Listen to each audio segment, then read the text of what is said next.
especially the people in our lives who are in there for a very long time, we train them how we want them to behave. Do you guys get that?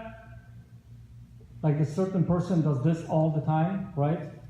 And then you interact with them in a certain way, or you say something over and over again, and then you expect them to do something else, and then you're mad at them or whatever because they didn't do that, or they do. They did do that. They do, right? Right. You guys with us? All right, let's continue. Take a picture of that if you haven't done it already, or write it down in your workbook. Does that sink in, you guys? Are you guys following? Are you guys with us on Guys, this? by the way, This is powerful stuff. is the belief always 100% certain, like, and you know what you're, like, do you sometimes have to take a step in faith? Yeah. You do, right? You sometimes do. And usually the action, the behavior will then reinforce the belief because of the results. So sometimes you may not have the full picture as to what this will give you, or what this will yield, or what this will end up as, but you have to take a step of faith sometimes. All right, let's do this. Set yourself up to win part 2. Christopher Morley, author of Man in the Mirror. Great book, by the way. There's only one success to be able to spend your life in your own way. Spend your life in your own way. Who does that sound good to? Anybody here? Yeah? Awesome. So let's look at this. Number 1, make the game of life fun. Design the game your way. We talked about this already. Consider yourself the architect of your own life. You're the engineer of your own life. Now, whether you're an engineer or an architect, you know what your end project is going to look like, your creation. So do it in a way that's fun. Life is supposed to be fun. Life's supposed to be fun. It really, really is. You can't lose when you make the rules. We talked about this yesterday. You simply change the rules. Some of you guys remember when I told the story about when I was here for the RIA meeting, playing Candyland with my niece Zoe, who knocked my piece right off the board and made up some insane rule that she won. And I was like, what happened? But somewhere along that journey, like from childhood to adulthood, we kind of assume the rules, we learn the rules, we kind of write what we think are the rules based on what we're exposed to. Nothing more than that, instead of creating our own rules. I want to make sure this is really, really clear.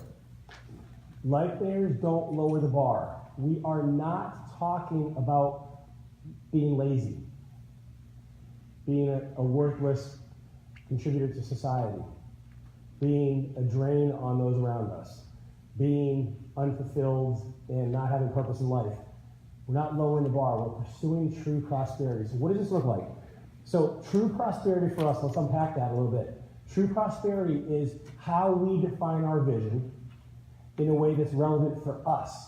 But here's the other side of that, is that true prosperity is accompanied by, most oftentimes, some degree of work.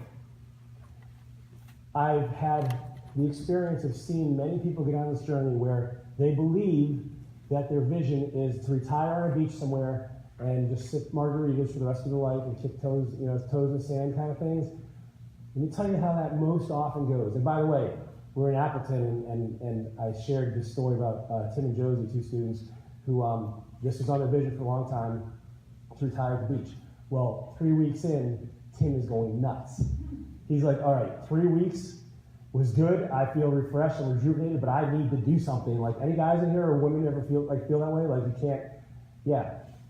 Maybe for someone, and one guy in Appleton last week was like, well, I'm more along the 3 years line. Cool, like 3 years is good too. Whatever's good for you, your journey, your vision, that's totally fine. But what I want to emphasize here is we're not lowering the bar. We're not saying you have to sacrifice all these other parts of your life and that you can't have nice things and that you can't do this or that, but rather we're pursuing what's most important to us. And sometimes, by the way, as you get closer, remember we talked about walking closer and closer and getting that vision more clear, you will realize that it's not exactly what you thought it was. Has anyone in here ever achieved a goal, and you achieve the goal, and then you're like, now what? What next? Right? Or sometimes maybe the goal's awesome, and you enjoy it for like a couple minutes, a couple days, a couple weeks, years maybe, but sometimes you even hit the goal and you're like, that wasn't what I thought it would be. And so as you get closer to your vision, I want to give you the freedom and the permission to kind of modify this a little bit, but realize what we're really pursuing here is true prosperity, not prosperity as the way the world defines it. That's the difference. That's a salient feature. So, we talked about this yesterday. Why do you guys think that we're continuing to repeat some of this stuff? Listen. Reinforcement.